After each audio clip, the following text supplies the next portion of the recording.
This is a music maniac. Hello. I'm here. Kiss I'm here as history. well there. Dr. Brian, you hear me? Yes, I do. I hear you too, Ark. What's up, everybody? Welcome to our new episode here. And tonight we are going to take a look at an iconic band that spawned influence upon every musician that's out there, whether it's their playing, their songs, you name it. Yeah. And we're talking about Kiss. Ace, Gene, Paul, and Peter. And we also can't forget Vinny, Eric, Bruce, as well as Tommy and the other Eric as well there. And I figure, What happened? I don't know. Somebody pressed the wrong button, I Yeah. guess. All right. We got some rock news though, real quick. All right, there. Dr. Brown. Okay. Biggest news is I did send it to you. Did you get that, by the way? Let me check there. So many things have been blah blah blah. Let me get my phone here. Basically, the Rock and Roll Hall of Fame is Yep. Judas Priest, KK Downey will officially rejoin Judas Priest for this evening. It's going to be a melody of their well-known songs for this performance. Yeah. Yep. But what's his name? Ian Hill, the bassist, said that this could potentially be a future reunion. You know what I'm saying? With KK Downey. Right. I'm looking at the headline right now. It might kickstart something. Usually, events like these usually kickstart reunions a lot of times there.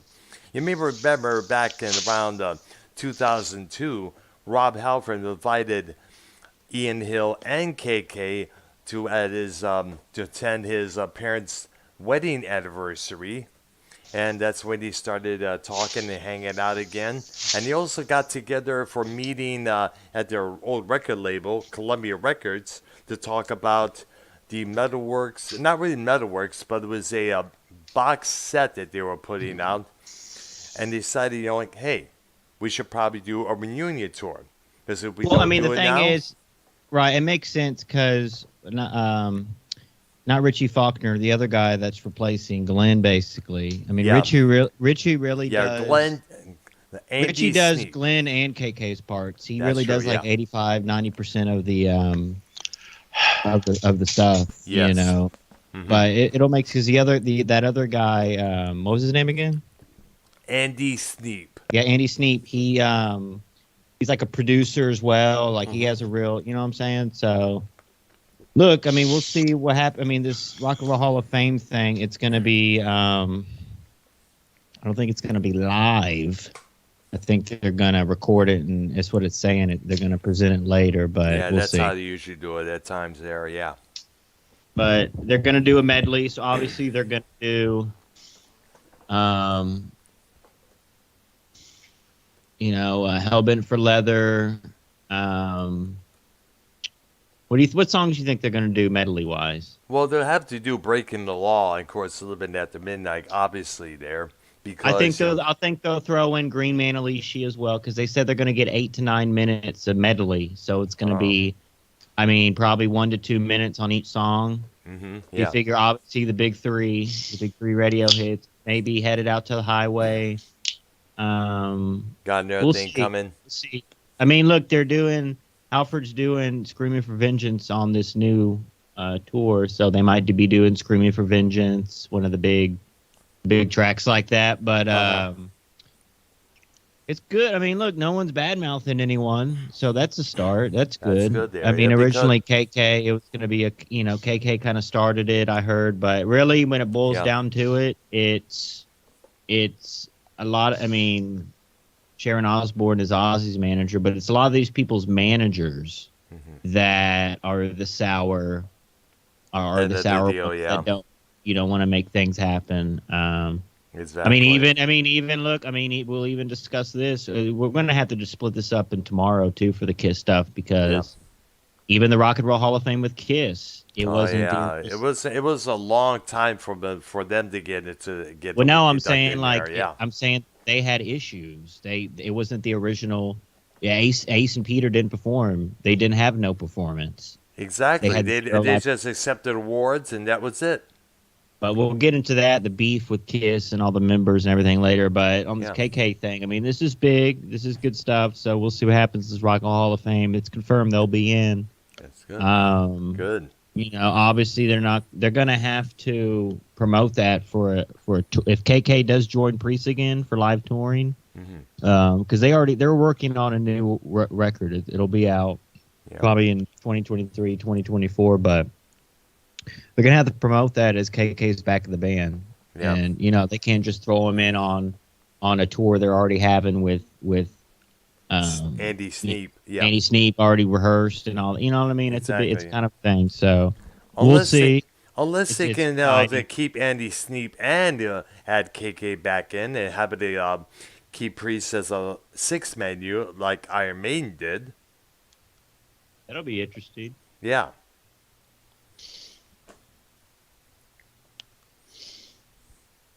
Because when Adrian Smith came back to Iron Maiden back in early 2000, they decided they didn't let go of Yannick Gears. They kept him in the group, so a lot more guitar parts were filled in. Thank goodness, there. So a lot of fill-ins on the guitar with three guitar players involved, and it might happen with Judas Priest as well. There, when you think about it, there. We'll see, bud. We All have right. a lot. Um, you were sending me? Was there any other news you wanted to get into? Let me do a Not quick well. rundown. Let me see if I can find because there were a couple things I did send you in the past here. Let's see. Here's a good one, real Yeah. quick. Black Sabbath's Geezer Butler says that War Pigs lyrics still relevant. Says Putin should have another listen. So that's Oh interesting. yeah, that song became relevant again when Russia invaded Ukraine long while back there. And of course, it was relevant once again way before there when the mentioning of the first Gulf War got underway there. I mean, the world was hanging on the balance of both two people, Saddam Hussein and George H.W. Bush. So the song "War Pigs" definitely was definitely brought up the topic. Like here are these two guys and ready to inflict war upon everybody, and here we are, about to lose our lives and all that shit. There, be sent overseas, only come back in either body bag or with limbs missing or with mental damage as well. Now, I also sent you this. You may remember the iconic Van Halen photo outside of a Mickey D's. Let me get that up there for you. Yes. This was taken back in 1978.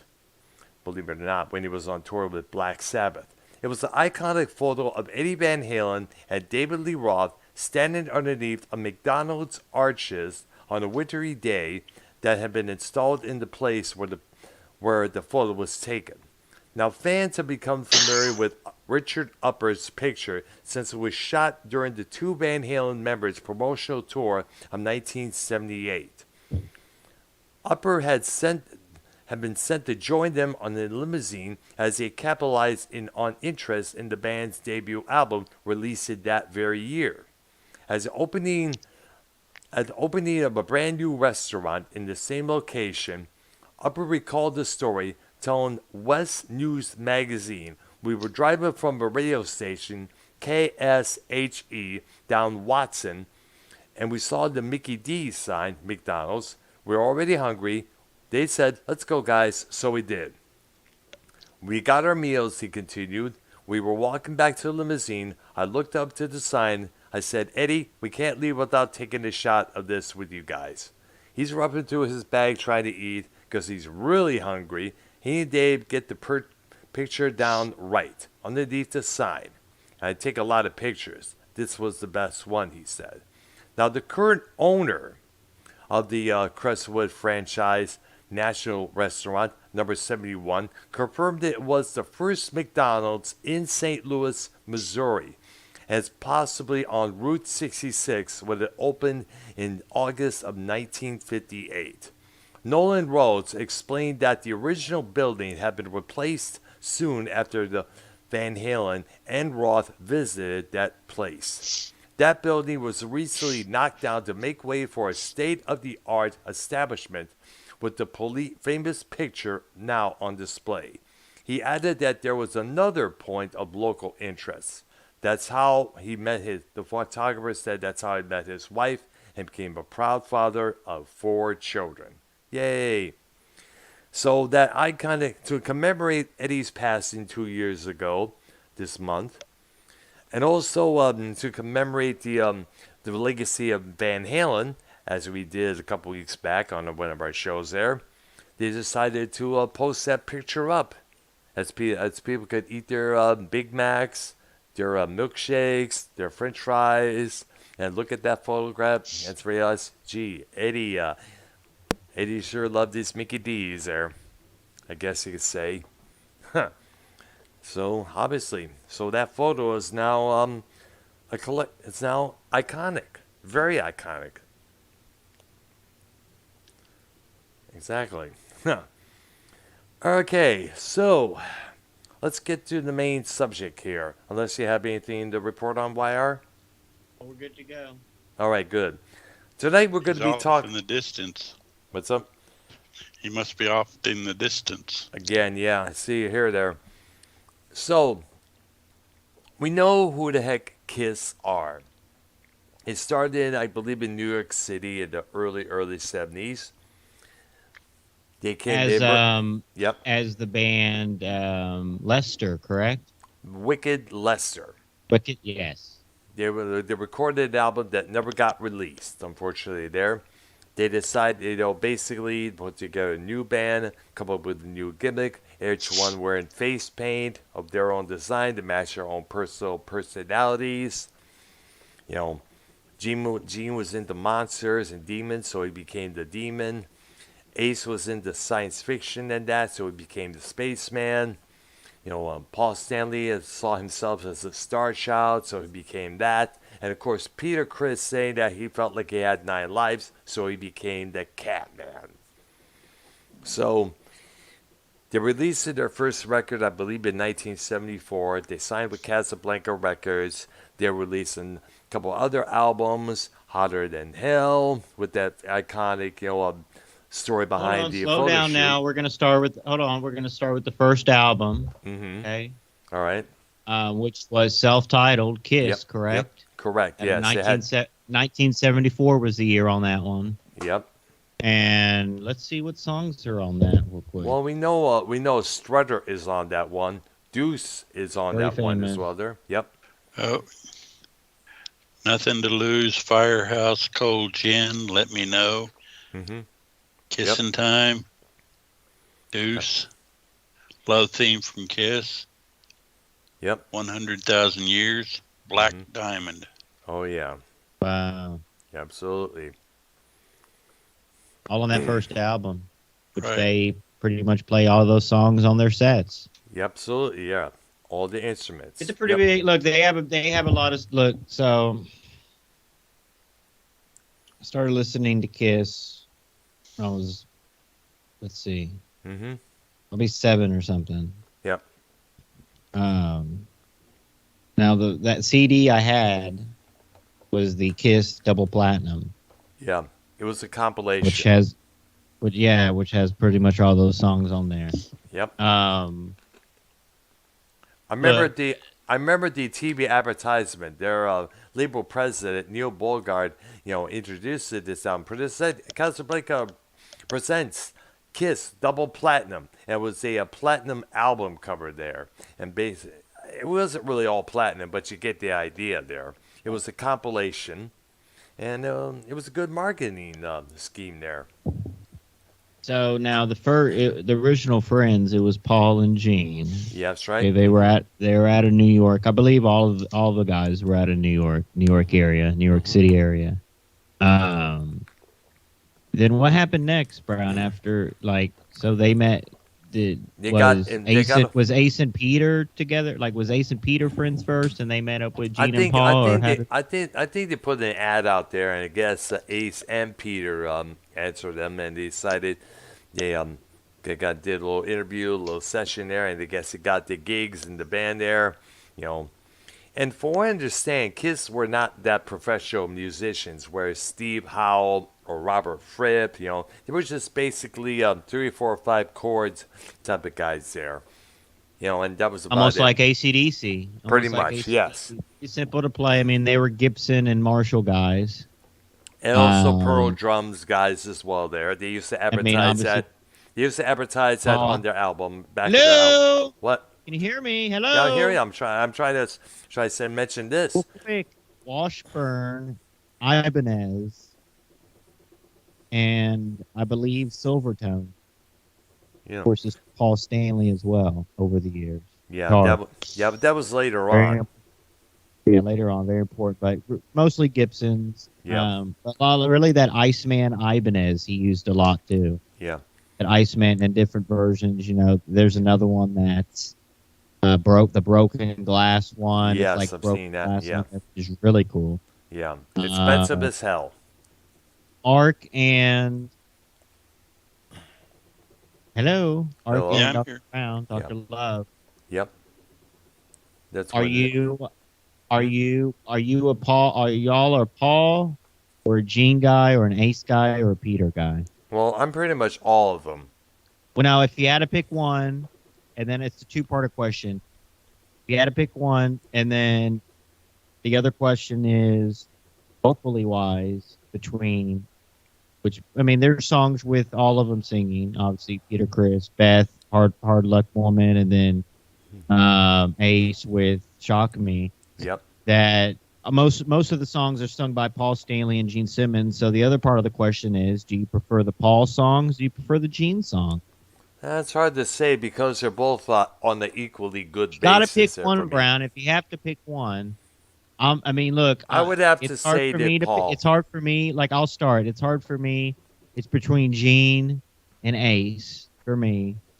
Probably Gene because that's the earliest. I mean, look, it goes even back to when they had the demon character on WCW. I remember watching that. Oh being yeah. famous. So that Gene character always stuck out to me through the years. But Ace, you know what I'm saying? The guitarist, everything, the spaceman always. But I prefer the Paul Stanley songs over the Gene songs. Gene did a lot of, Gene did the classics as well. A lot of classic Kiss songs by Gene, but Paul, that's my personal opinion, honestly. Yeah, I would have to say the same because Paul had sang and wrote some pretty damn good songs. I mean, the songs like "I Still Love You" from Creatures of the Night, the song "Creatures of the Night," just to add that as well. There, his vocals on "King of the Nighttime World," on all the other classics like "Flaming Youth," with "Firehouse," and you name it. There, because Paul is considered a very unique, outstanding vocalist. Or was, because of all the vocal issues he's been having for God knows how many years now. To the point where he has to use backing tracks to back Yeah, him up. recently. I mean, look, I've seen him live 3 times. And Kisses, I don't know, were they like the first bands to do pyro and fire at live concerts back in the 70s? Like, were they the first to do that? I'm not too sure, but maybe Priest in the 80s was doing it, but like I know in the or Motley Crue. I can't think of any other bands in the 70s. I mean, pyro maybe here and there, but maybe like I don't know, maybe like an Aerosmith, something like that. But other than that, I mean, it was pretty classic, bluesy, rock type stuff in the 70s. And when Kiss came out, I can only imagine. I mean, nowadays you have. I mean, Kiss inspired so many groups. Slipknot, other, Yep. maybe Insane Clown Posse to an extent. Firehouse, Sebastian Bach of Skid Row. He's a big, Well, I'm huge just Kiss talking fan. like fate. I'm just talking like bands that wore masks or did the paint thing. Like they, Yeah. they obviously they inspired those, but you know what I'm saying. Yeah, a band called Uh, Crimson Glory, who used to wear these metallic like masks over their faces at times. right. I mean, everyone copied off of Kiss. And, like no one else did the face paint. No one else did these costumes. No. Correction on that one. Some of the face paint credit belongs to Alice Cooper because remember he was doing that stuff back in 72, 73 before Kiss arrived on the scene. Really? Yeah. Look up albums like Ark, is he right about that? Yes, he is. So Kiss stole If he Alex hadn't said it, I would have. makeup gimmick, basically. No, they didn't. They didn't really steal the gimmick, but in a lot of ways, when you steal someone's gimmick, that's when you're copying the exact same thing they're doing. Kids kind of like borrow I have that an idea. idea. Let's to provide some structure here. Talk about 70s classic stuff. Blah blah blah. And like the next episode, let's get into the 80s Kiss and like maybe like the business aspect and like Yeah. all their stuff they have merch and stuff like that. But like on this one, let's focus on the early years. What really? I mean, do y'all know? So okay, that's a good start. Like they pretty much, I won't say stole their stuff from Alice Cooper, but they, there was something there. They created their own. But I think there's something to that comment I made earlier about they did start with the pyro with the fire. Now, was Gene doing the blood spitting and then the fire breathing? Was he doing that in the 70s? I'm not too sure. He was doing But that. it had Yes, to been. absolutely. Yeah, he was. The Yes. 80s folks out there, From the 80s what I Kiss. understand, he was doing it all along.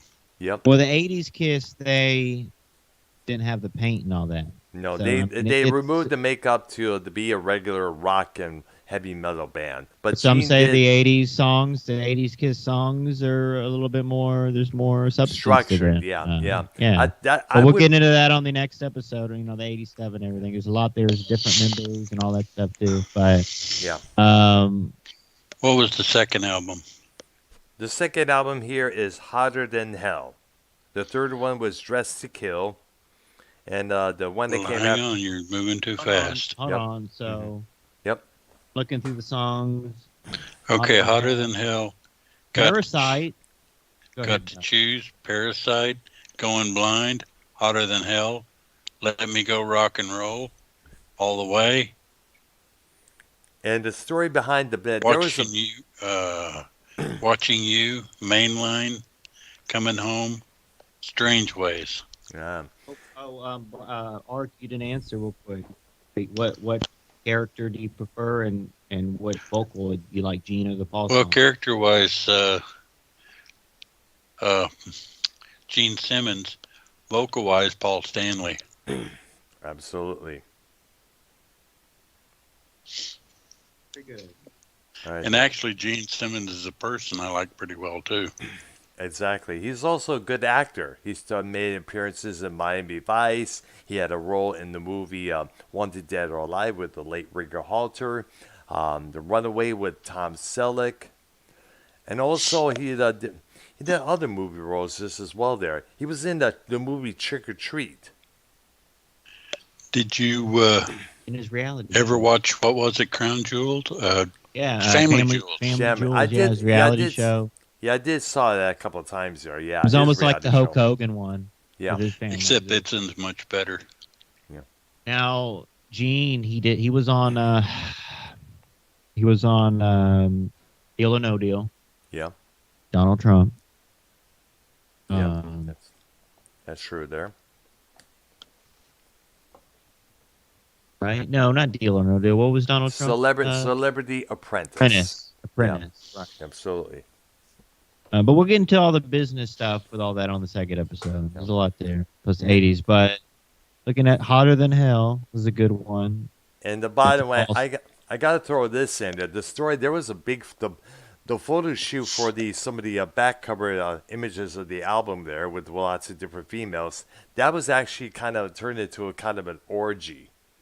Everybody was drinking except for Gene, of course, because he doesn't do that. But everybody was like, having this little orgy-like party, and there were a lot of outtakes from that album, believe it or not, that never made it in.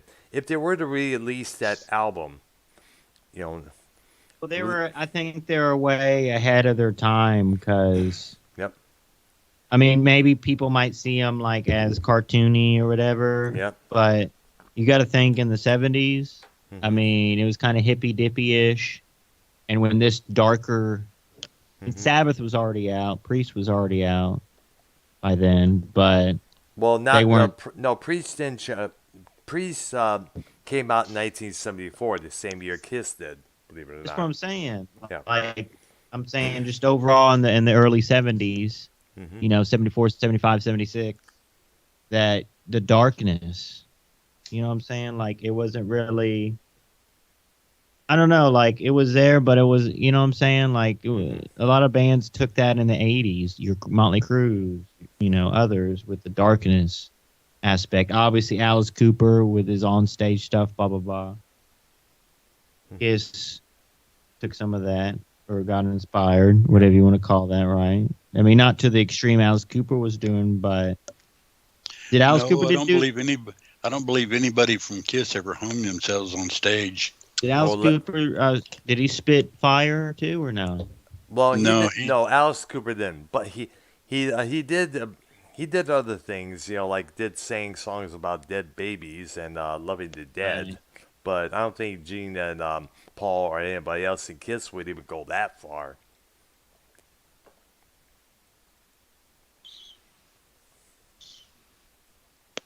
It's a little hotter than hell for y'all right now. You ready?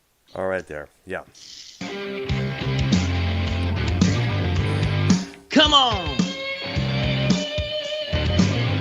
Wake up here, Astro. Got to be careful that we don't get a strike. I know. I was gonna say. Well, we'll talk so it's fine. So, real quick. Brown, did you decide which character you liked? Well, I always dug Gene's character because it had like a persona of a big monster, like a big, like a pro wrestler. When you think about it, there, I'm bad. Nobody fucks with me. I will lay you down in a heartbeat, whether you like it or not.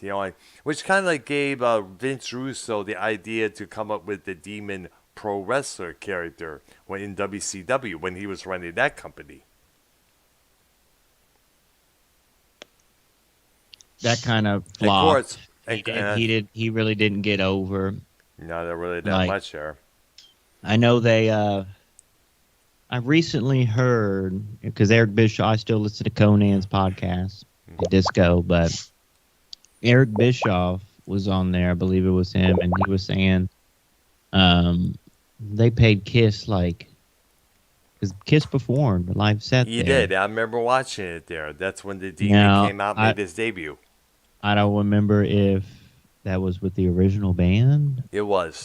It was because it was it was later 90s on that one. Yeah, 1997. So later on, after that, when they parted ways with Ace and Peter once more, they got Tommy and Eric Singer in. And I also put some photos in the Skype chat of some of the outtakes of the Hotter Than Hell photo shoot for the back cover there. As you can see, it was one big-ass party, as I mentioned there. So let me, you want me to give you my Kiss concert experiences or save that for the next episode? You could probably do one tonight there and do the other one on the next episode, which would be tomorrow. Did you ever see Kiss, Dr. Herb? No, I never did. I wanted to see Kiss back in '84 when the Animalize album came out, but unfortunately I wasn't able to. But my next door neighbor went and saw them and at the Cobo Arena, and he said most of the stage took up almost half of the arena floor. That's what I understand there. That's how lavishly big, monstrous, and stylish made the bands at that time were. I've actually seen them once myself. When was it? It was on their tour last, that was supposed to end all, but then they had another tour later. Oh. But they toured with Ted Nugent. Oh, I forgot to mention. I did want to see them when their last tour with the makeup on, the Creatures of the Night tour with Vinnie Vincent. Plasmatics with Wendy Williams was the opening act for that tour there. But, Ma said, you're not going to see Wendy Williams or you're not going to see Kiss. Because some of the antics Wendy Williams was doing at that time was way outrageous. Mm-hmm. Well, let me give you the best story. It's not the first time I saw him. It was the second time or the third time, but it was with the newer formed Kiss. Yeah. But I ended up basically front row. There was people. Nice. There was one like there was people in front, but like one row, like one set of people in front, basically. GA. Waited all day for that one. Got there at, obviously noon or 1. My face was painted up. Nice. And it was. I remember seeing that, yeah.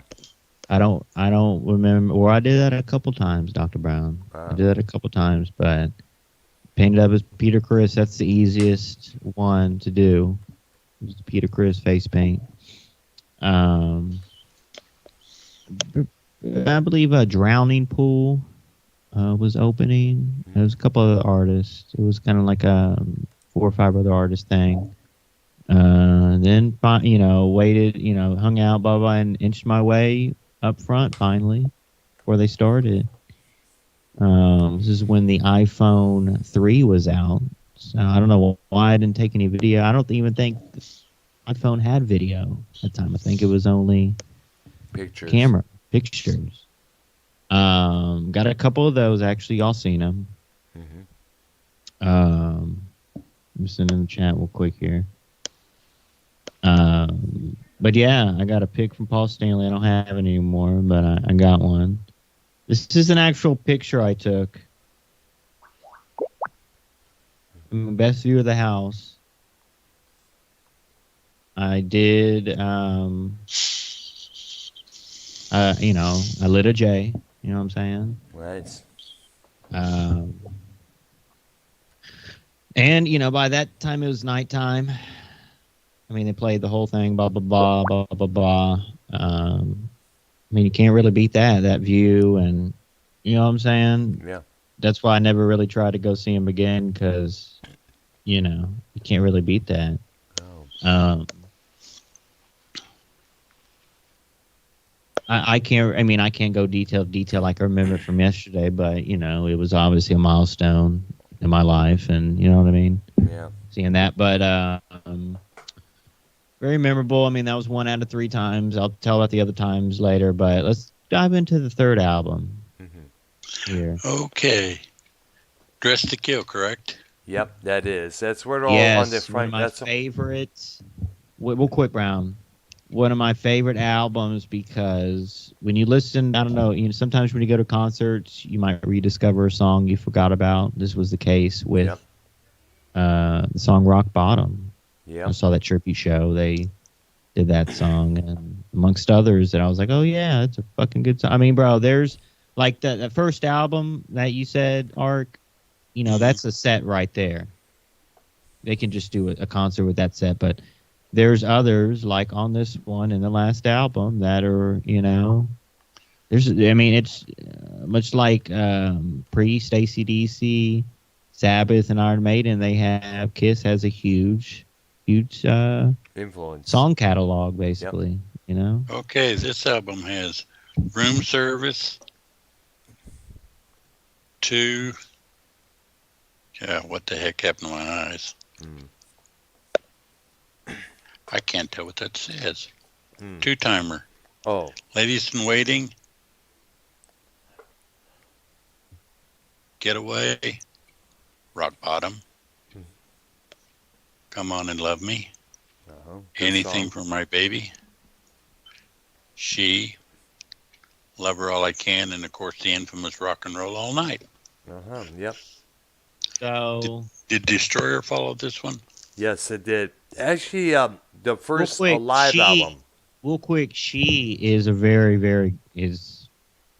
See, there's a lot of songs that are almost like an acoustic or a cleaner guitar sound intro, and then they go into there's a few songs that Kiss does, and she's one of them. An acoustic intro. I Dun, Want You. dun, dun, dun, dun, dun, dun, dun, and then I Want obviously. You from Rock and Roll Over. Well, listen, Brown, we're going album by album, one at a time. You can't be skipping over like that, please. We're gonna get to Rock and Roll Over, but this Dress to Kill album. What do you think about that album cover with them in the suits? It was kind of, I guess, It's pretty cool. well, yeah, I kind of think about it. It kind of matches the unique when you look so fly in the suit. You're like, ooh, you so dressed to kill. That's what you usually get. That's usually kind of response you usually get. Man, I think that's probably the kind of attempt that they're going at there. It's with a title like "Dress to Kill." You might as well, hey, let's put them in suits out on the street corner there, and there you go. And I guess so what the Kiss did, he decided to celebrate the anniversary of the album by coming out dressed with their makeup and in suits, performing that whole album in its entirety. Parasite. hmm Oh no, we already did. All right, hold on. Yeah. So the fourth album, Brown, which is that one today? Well, let me put a little something here. Yeah. The fourth album will be Destroyer, but let me keep this in mind. In between those is where they recorded it at Cobo Hall, Kiss Alive. That album will become one of the most landmark live albums next to Piet Frampton Comes Alive. Real quick, so Destroyer's the next one. That's probably the most Yeah, popular. I mean, that's Possibly my favorite. yeah. that's the like big their one most for them. popular album, probably. Yeah, Yeah, the big. probably the big one there. And it came at a good time because Casablanca was questioning that they were because before the live album was released, the three records that they put out before wasn't really doing that much there. So Right. they were kind of like so struggling at that point there. Then they book a gig at Cobo Hall in Detroit, Michigan, and the back cover, as you can see, two teenage boys holding up a Kiss banner that they made up. And years later, those two boys would run into Kiss at the reunion show when they played in Tiger Stadium in 1996. Would you Go to know? see that. Yeah. Why didn't you never see Kiss? I don't know. Like I Ne- said, I wanted to, but the circumstances at that time prevented me. But you know what? I wish I would have. Now, when I look at the footage from the Cobo Arena show from 1984, I said, "Damn, I should have seen that show." But I would have preferred that because the Well, they Creatures didn't of have the Ace Night. Frehley on that one, Yeah. so Well, the Creatures of the Night tour didn't had Vinnie Vincent taking Ace's place, and for I understand, that tour was a bomb. so Rock and Roll All Night's probably the most popular, famous song, but I would say Detroit Rock City would be their set. They're right up there on the second. Would Yeah. y'all agree on that? Yeah, and Well, actually, that's my favorite. well, actually, look, there's a hidden detail about that song that now, if you listen to the lyrics, it details a guy heading down to the Kiss show. He's drinking, he's smoking, he's going way fast than every other car was. He all of a sudden he runs into a truck and dies instantly. When you listen to the lyrics and you know what I'm talking about that, and of course the song ends with a massive car wreck crash. And the beginning of the song starts up in a diner with a news report saying, in Detroit, a Pontiac youth was killed on its way to attend a concert. The driver of the truck was reportedly not injured. What the song was about a car wreck, Yeah, and it was.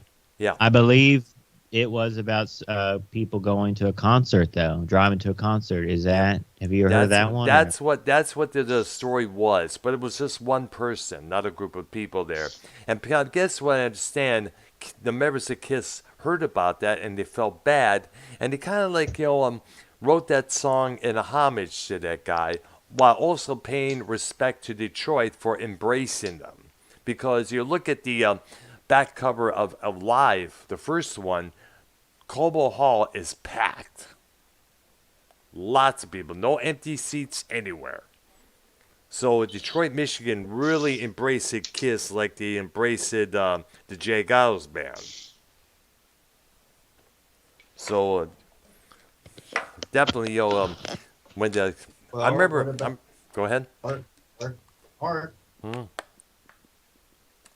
Art, what have Art, y'all seen that movie, Detroit Rock City? Speaking no, of I that didn't. song. No, I haven't. Oh, you gotta see it. You know what I'm talking about? Yeah, I heard about that movie. A bunch of kids, you know, who want to see Kiss live. It takes place Yeah, in it's really good. 1978. Yeah.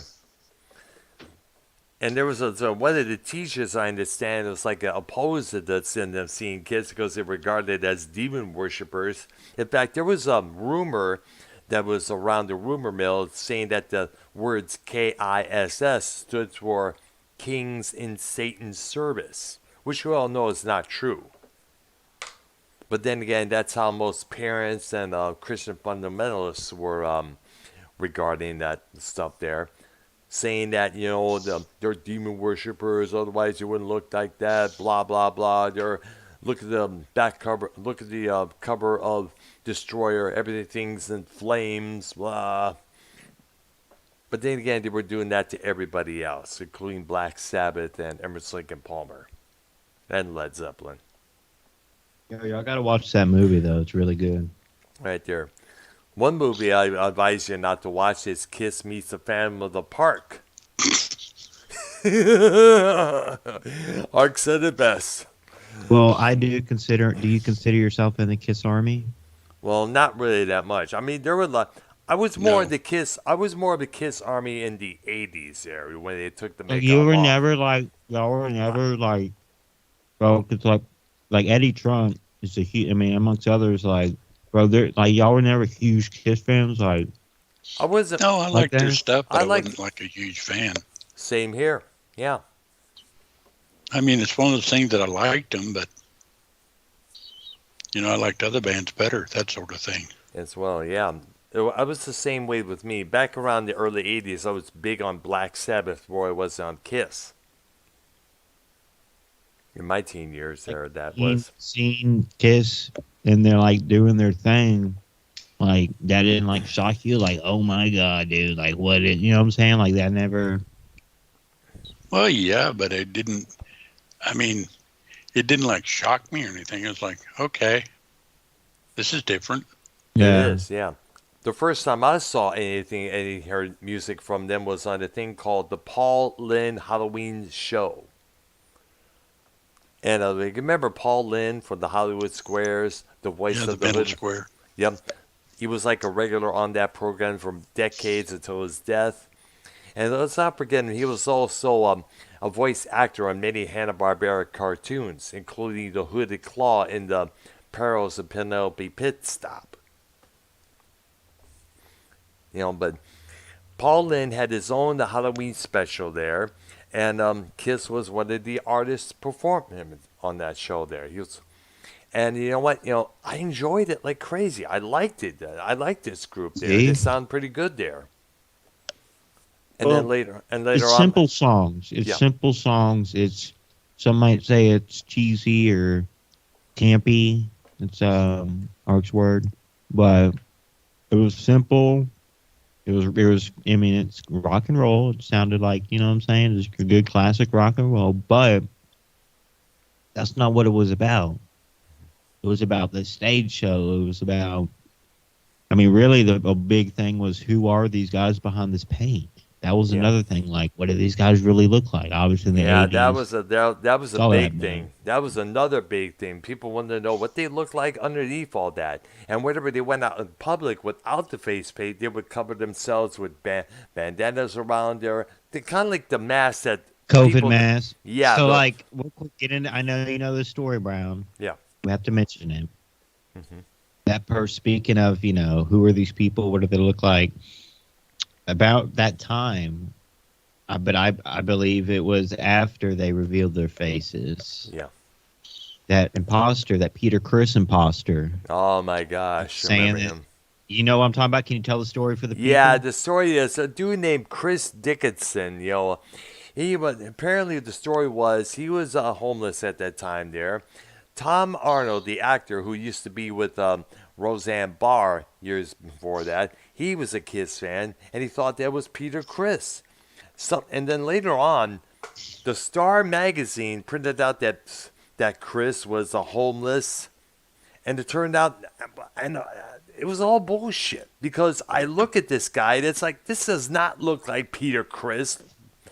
Eventually, Chris Dickinson and Peter Criss would be on the Phil Donahue show later on, and it's like, why couldn't you impersonate somebody else there? And apparently, his resemblance to Peter Criss was what got him in that position there at times. So, it was one of the funniest stories out there when you think about it. But it often some of the shit like that often happens when you resemble somebody out there. Like I remember I was at some flea market back in Taylor, Michigan, and people were asking me, "Are you gonna put me on your radio show?" It's like, what? What radio show? Aren't you Howard Stern? Fuck no. That kind of shit often happens a lot of times when you resemble a certain individual. Okay, my suggestion is let's do studio albums and then get back to the live ones. All right. So I guess the next one's Destroyer. Yep, great album. Okay, Detroit Rock City, King of the Nighttime. Nighttime World, God of Thunder, Great Expectations. Okay, are you doing it or am I doing it? We'll both Great do Expectations. Okay. Stop Flaming interrupting Youth, people, Brown. Go ahead, Art. Sweet Pain, Jesus Christ. Shout It Out Loud. Beth, Do You Love Me? Mm-hmm. And then on mine, I've got an untitled outro. Yeah, it's called a Rock and Roll Party. That's what it's called now. Beth on, and this would be the next topic. Good segue. Was Beth on the Peter Criss solo when they did the 4 solo albums? Was Beth on that one? No. Was Hard Luck Woman on that one? No, the Hard Luck Woman was on the later album, earlier Kiss album. Let's dive into when, why, how, what's the reason, why these 4 solo albums, what year was that in? It came out in 1978, and the story is that, Ace was getting disgruntled, with being with the band. He wanted to do a solo thing, and they're like, "Don't leave the band, Ace. Please don't. Hey, let's all do solo records and put them out simultaneously, all together there." And apparently, it was a big bad idea,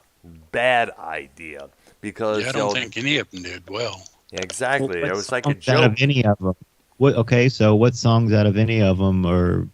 Maybe the only one I remember was Paul Stanley's "Do You Really Want Me?" I think it was called there, because he performed that track from the when he did that brief solo tour. Talking about Do You Love Me?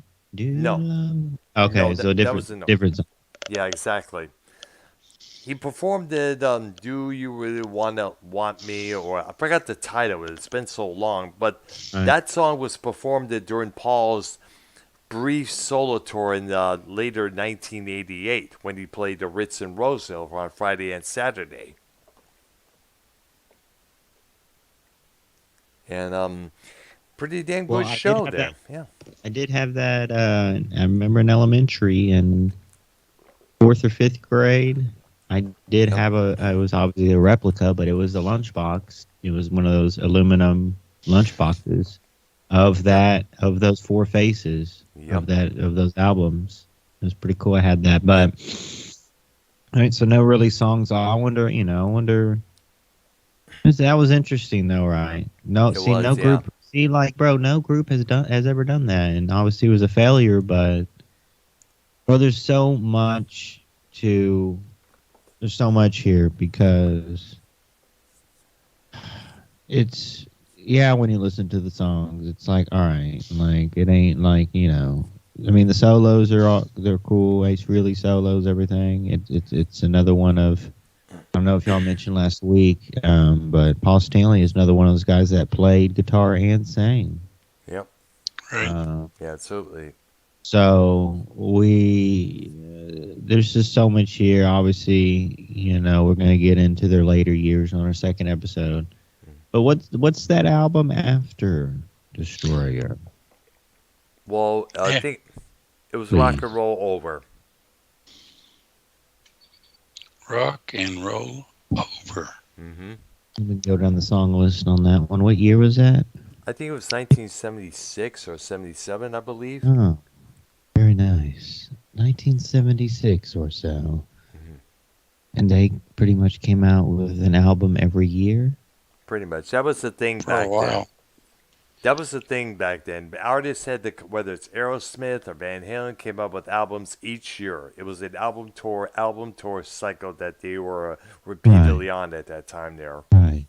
Now, Okay. This is Gene Simmons from Kiss, and I just wanted to give y'all a smack on the ass, ladies. And, I do have a tongue that was grafted from a cow. It's a cow tongue that was sewn onto my original tongue. Now, did you ever hear about that rumors? Did you ever hear about that? You ever heard about that rumor? I didn't hear about it until now. Never. Now look at it. It's Did a real either thing. one of you guys ever been around cows? They do have long ass tongues. I what heard I'm about them, saying. yes. People were saying like it was a graft, like a skin graft tongue from a cow. But that's really his real tongue. So. I worked on a farm with cows, and there were times that we would get things like apples to feed them, and you'd hold the apple up, and the cow just take that tongue out, surround the apple, and pull it in. It's like, oh my gosh! Man, It's interesting to see, and I don't think no other teams has this with their classic players. But when you watch these Astros games postseason, every time so far, Craig Biggio and Jeff Bagwell have been behind home plate. Wow! In the seats every time. You can see with their wives, obviously. But yeah, it's pretty cool. They were doing that in like the 2017 season, but this year, the 2022 Astros, I believe it's their greatest team they've ever had, better than the 2017. But that was a quick sidebar. So real quick, rock and roll over. We need to discuss these songs real quick. Okay. Yep. I Want You, Take Me, Calling Dr. Love, Ladies' Room, Baby Driver, Love 'Em and Leave 'Em, Mr. Speed, See You in Your Dreams, Hard Luck Woman, Making Love. Do y'all prefer Peter Criss, Hard Luck Woman, or Beth? I prefer Hard Luck Woman myself. Song's great. I prefer Beth because the story behind it is kind of heart-wrenching. That's his classic. See, like that tribute band they did. The tribute band they did both. They did Hard Luck Woman and Beth, which is very special. I combined that video. Of all people, Garth Brooks did a good cover of Hard Luck Woman. I was going to say as well, there was a compilation called Kiss My Ass, and Garth Brooks contributed his version. In fact, I mentioned this. Garth Brooks Bed Pong. Brown. You want to hit it with me? What? I'ma be a hard luck woman, baby, till you find. Can you sing it with me? I cannot sing for this shit, dude. Don't try to sing. Just talk, sing like I am. You know what I'm saying? Like, you know the lyrics, man. Not that much. Down of the water, how to be the queen. You don't know that one? That's a I lyric. heard it, yes. I have heard that many times before, but like I said, I'm not a singer. So I can find it. What was the next studio album? Love Gun. Oh, bro, see, there's songs that it's endless on all their albums that are great. Maybe not the whole album, but like there's at least a couple that are like, damn, you know what I'm saying? Endless. Well, seeing the song list and hearing, there's no album there that is absolute perfection, where every single song is a don't skip it. So far, I haven't seen an album that is that way yet. What album did Shock Me come out on? I think it may have came out on. We'll find it. We'll find it pretty soon out there. I think has it may it come be on. up? I think it may be on Love Gun there. We'll find out. All right. But I It is actually. Never mind. There you go. Ooh, a sneak peek. Yeah. Because I remember that my first favorite version that was on the Alive 2 record that soon followed.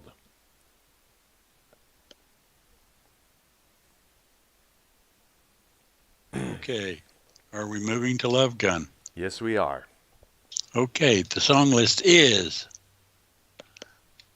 I Stole Your... I thought that said liver. Love. That's a good song. I stole your love. Stole your love.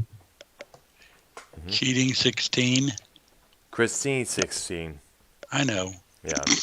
I'm having fun. Excuse me. Oh, yeah. Got Love for You. Sail. Shock Me. Tomorrow and Tonight. Well, they don't come in that order, whoever wrote this. Love Gun. Hooligan. Almost Human. No, haven't been. Oh. Did y'all ever own any Kiss records? Blastercaster. And Then She Kissed Me, which is actually a cover. Mm-hmm. Did y'all ever own any Kiss records? Oh, I did. Yeah, I did as well there. I pretty much had the catalog. You still have them? any of it. No, I don't have any records. Brown, what about you? You don't have any? I don't have any right now, other than the Destroyer Resurrected vinyl that I got recently and did a vlog on. And what it was is that it's the remix version of Destroyer. And with the original, and the cover is what it was originally meant to be. A little booklet inside, detailing all the remix, the story about the album, and all that stuff there. It sounds like and it's on orange vinyl, by the way. There.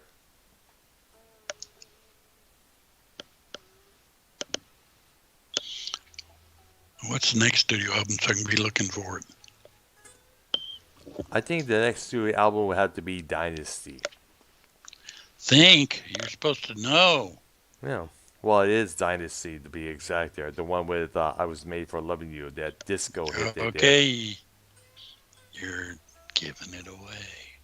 Brown, you got to know this stuff, man. We're having fun with you, Dr. Brown. I know, yeah.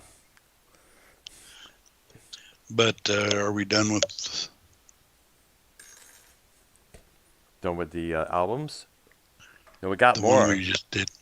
Well, I know. I mean, yeah, we did. We're done with Love Gun, that's for sure. There. Now we moved on to Dynasty. I Was Made for Loving You. 2000 Man, Rolling Stones cover. Good one, actually. Sure Know Something. Good song. Dirty Living. I thought it said Dirty Liver. Charisma. Magic Touch. Hard Times. X-Ray Eyes. Save Your Love. Probably a good thing I don't have X-Ray Eyes.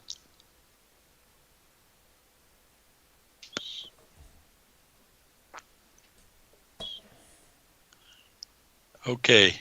All right. That I kind of like I Was Made for Loving You. I know it's their only disco song there. Yeah. But I like 2000 Man a lot. I thought it's a great cover. Yeah. They probably did when they toured at that year. They probably only did "I Was Made for Loving You" because that was the charting hit, correct? Well, it was. Yeah, I believe it did. Yeah. Kind of did. Yes, I remember. Remember getting the single of that song for one of my birthdays that same year there. And then we move on to one of their floppy albums from 1980. The first one without Peter Criss. Does it have a name? Yeah, Unmask. Oh, is that where we stop, or I don't know. Well, we need to talk when, where, how, like when. Tell us the story, Brown. When did they officially unmask as the original group? What That year was was that? That Was it was on in a talk show? That was in 1983 on MTV on the late Sunday night. So there That's was when, still some albums in the '80s with the original four in the well, early '80s. except for Creatures of the Night. There was only one album in the '80s with the Well, original four. yeah, and well, not necessarily the Peter Criss didn't play on Unmask, and Eric Carr took over Peter Criss's place on the music from The Elder. And okay, and Unmasked, when did that come out? 1980.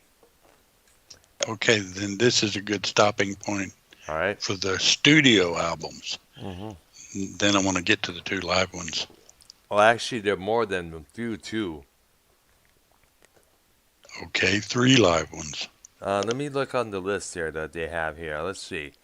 They have a total of 9 live albums. But we're talking about the ones in the 80s and before. Yeah, I see there. Okay. Let's say so. Unmasked, first album without Peter Criss,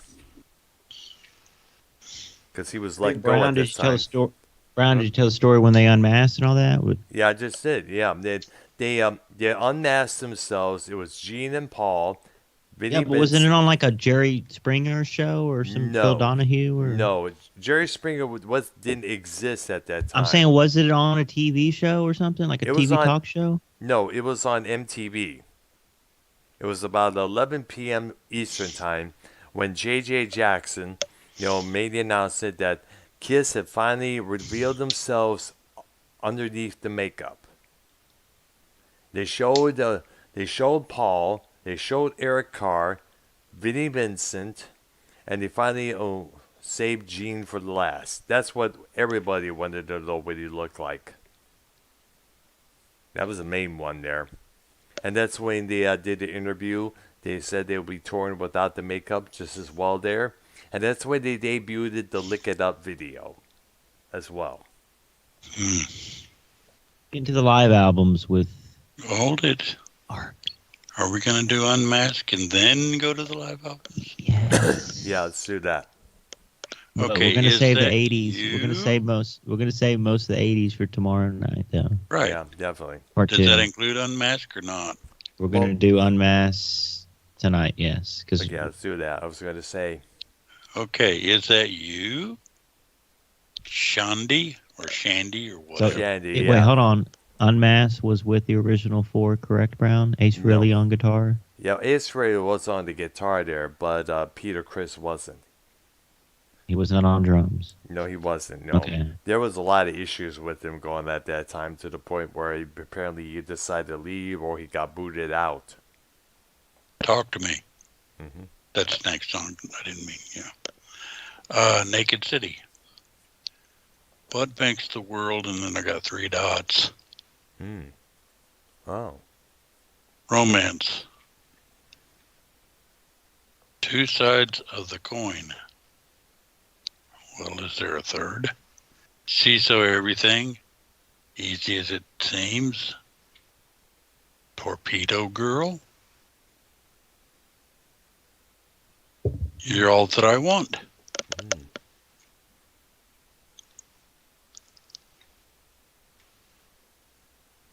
Okay. Okay, there. Shandy, I remember seeing the video for that, and such a poppy song, man, for crying out loud.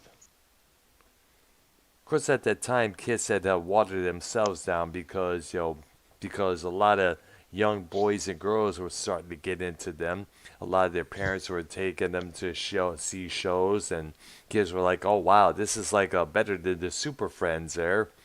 So Kiss were like, we need to get back to the rock and roll band that we used to be there. But little did they know, and I mentioned this many times, that many of those little kids will grow up to learn to sing, play instruments of their own, and put together their own bands. And they have Kiss to thank for that.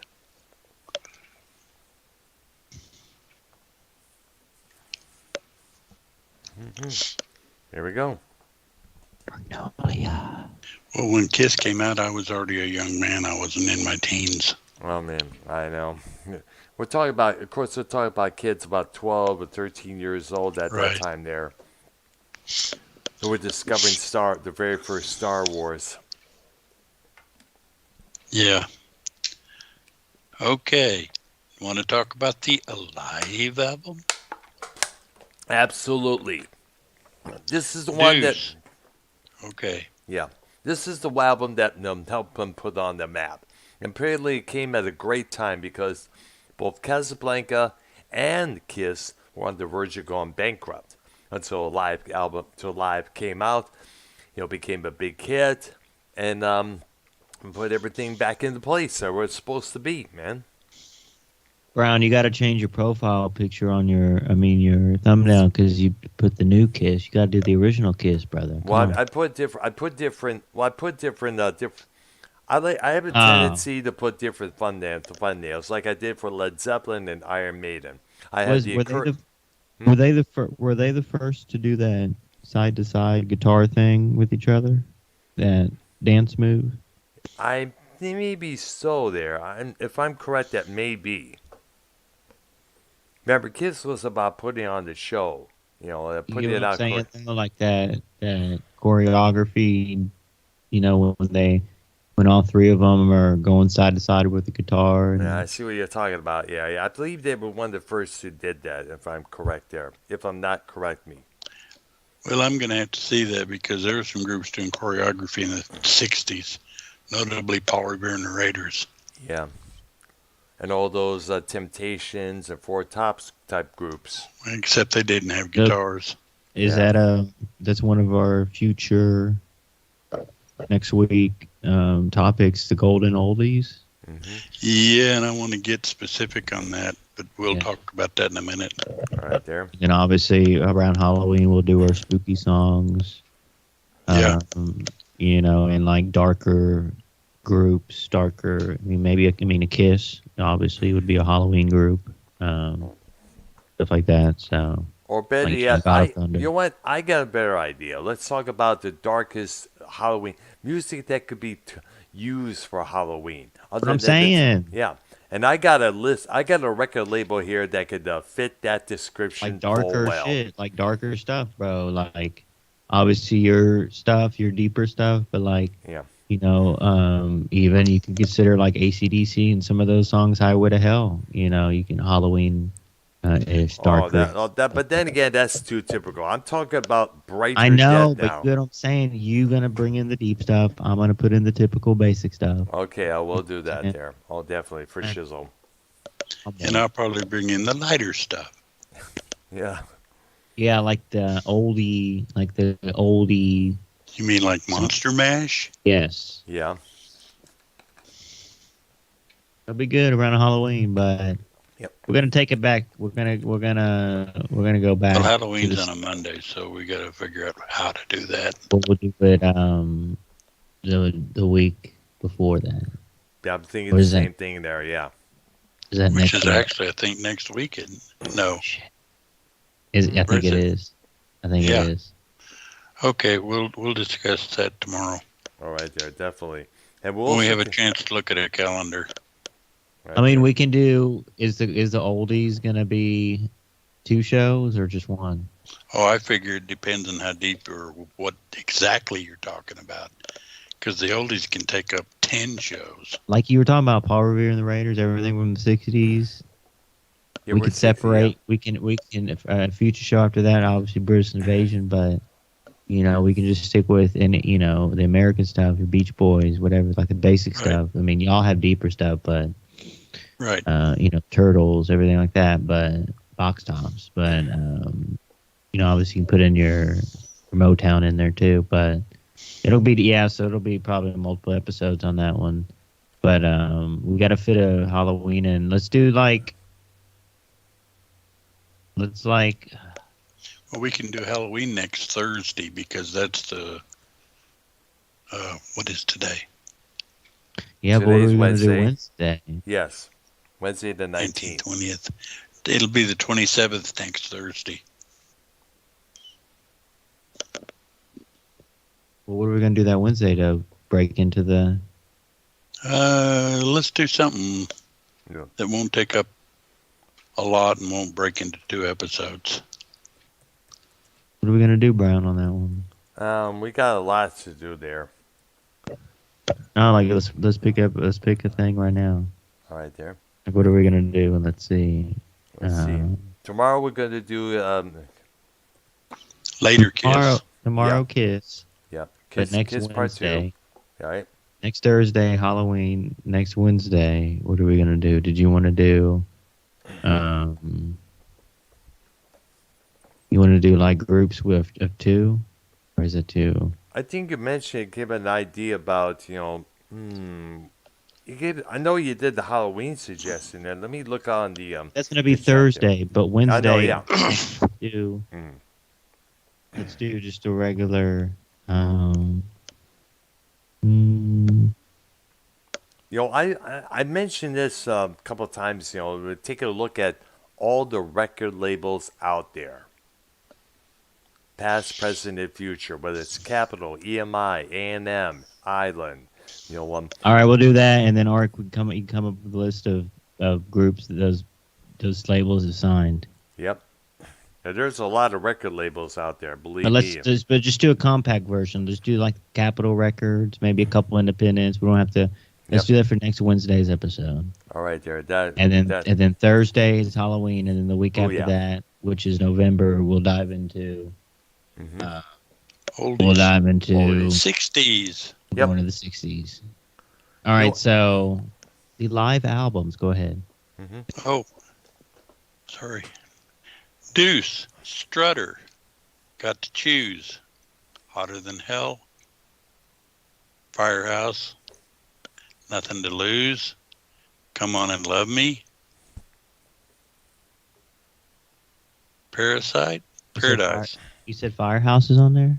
Yep. Yeah. She. Okay, that's the first record. Second record, Watching You, 100,000 Years, Black Diamond, Rock Bottom, Cold Gin, Rock and Roll All Night, Let Me Go Rock and Roll. And that's my favorite. That's my number one favorite Kiss song is 100,000 Years. Yeah, good song there. And good drum solo, by the way, from Peter. That's where Paul Stanley tells the crowd, if you stand with what you believe in, then stand up. And you actually hear the crowd shouting. He said, yeah. I think I actually hear the crowd actually standing up for that there when he says, quick makes did that they? noise. So they did the reunion in the 90s, like Psycho Circus album, and then did they have another one in 99 or 2000 or something like that? Not that I know of, no. We can research that before tomorrow. Yeah, absolutely there.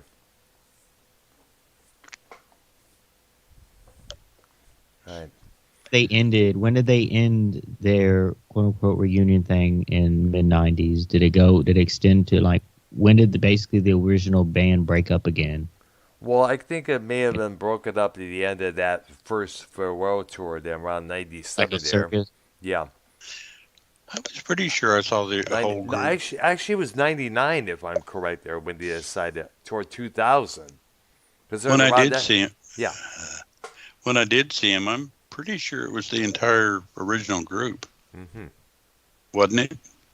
Maybe so. I know Peter Criss had left again over a contract and payment issues there. What year did you see him, Mark? I'm not real sure. I saw him during that first farewell tour. They toured with Ted Nugent, and to be honest, Ted Nugent was the reason I went. Well, yeah, the first. So was it in the 90s or 2000s? I'm pretty sure it was in the 90s. All right, so that was the original group. Okay. Because now they're doing their. Well, I do remember into the road tour that they did Beth, and they only did that with Peter Criss. Well, Paul and Gene kind of it's their farewell to like the original band, but in the back of their minds, they were like, no, it's not the farewell to like us type thing as a band, like the Right. original, yes, because they kept going and their Yeah, that's excuses. what. Exactly. Their excuses for the. We'll dive into the next episode. Yeah, we into gotta the definitely Kiss just save it drama. for. Yeah, absolutely. We gotta broad Yeah. about that there. Right there. No drama about the community, drama about Kiss. Yep. Because the Kiss drama is 20 times more better at this point now.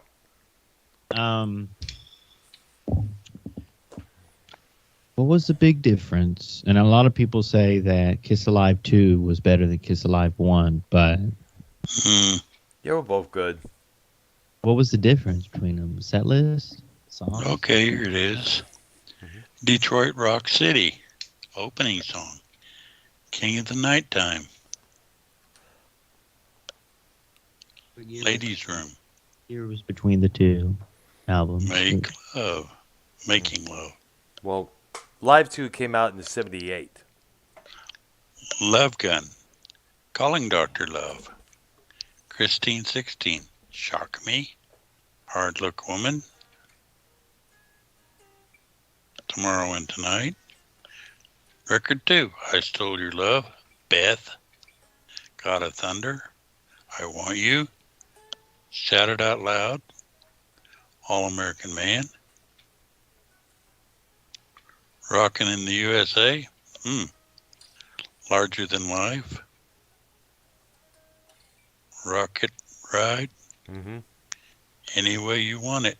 Yeah. By the way, those last 5 were studio tracks that were added on side 4.